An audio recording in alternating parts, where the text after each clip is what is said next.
Hebreus 7. Esse Melquisedeque, rei de Salém e sacerdote do Deus Altíssimo, encontrou-se com Abraão quando este voltava depois de derrotar os reis e o abençoou. E Abraão lhe deu o dízimo de tudo. Em primeiro lugar, seu nome significa Rei de Justiça. Depois, Rei de Salém quer dizer Rei da Paz. Sem pai, sem mãe, sem genealogia, sem princípio de dias nem fim de vida, feito semelhante ao Filho de Deus, ele permanece sacerdote para sempre. Considerem a grandeza desse homem. Até mesmo o patriarca Abraão lhe deu o dízimo dos despojos. A lei requer dos sacerdotes dentre os descendentes de Levi que recebam o dízimo do povo, isto é, dos seus irmãos, embora estes sejam descendentes de Abraão.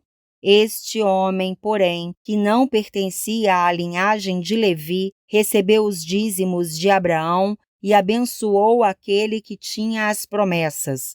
Sem dúvida alguma, o inferior é abençoado pelo superior. No primeiro caso, quem recebe o dízimo são homens mortais. No outro caso, é aquele de quem se declara que vive.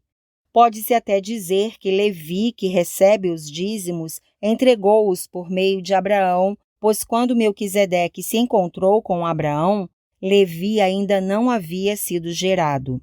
Se fosse possível alcançar a perfeição por meio do sacerdócio levítico, visto que em sua vigência o povo recebeu a lei, por que haveria ainda necessidade de se levantar outro sacerdote segundo a ordem de Melquisedeque e não de Arão?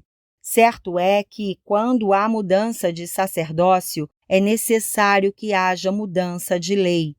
Ora, aquele de quem se dizem estas coisas pertencia a outra tribo, da qual ninguém jamais havia servido diante do altar, pois é bem conhecido que o nosso Senhor descende de Judá, tribo da qual Moisés nada fala quanto a sacerdócio.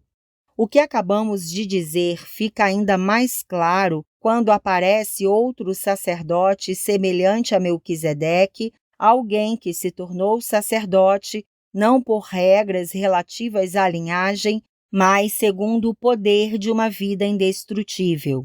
Porquanto sobre ele é afirmado: Tu és sacerdote para sempre, segundo a ordem de Melquisedeque.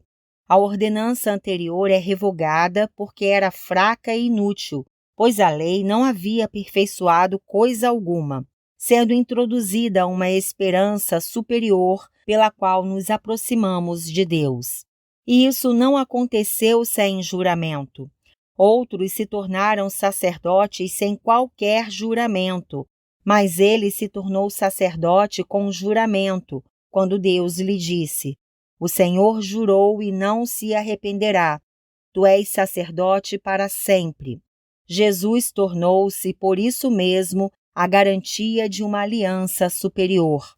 Ora, daqueles sacerdotes tem havido muitos, porque a morte os impede de continuar em seu ofício. Mas, visto que vive para sempre, Jesus tem um sacerdócio permanente. Portanto, ele é capaz de salvar definitivamente aqueles que, por meio dele, aproximam-se de Deus, pois vive sempre para interceder por eles. É de um sumo sacerdote como este que precisávamos, santo, inculpável, puro, separado dos pecadores, exaltado acima dos céus. Ao contrário dos outros sumos sacerdotes, ele não tem necessidade de oferecer sacrifícios dia após dia, primeiro por seus próprios pecados e depois pelos pecados do povo. E ele o fez uma vez por todas quando a si mesmo se ofereceu, pois a lei constitui sumos sacerdotes a homens que têm fraquezas, mas o juramento que veio depois da lei constitui o Filho perfeito para sempre.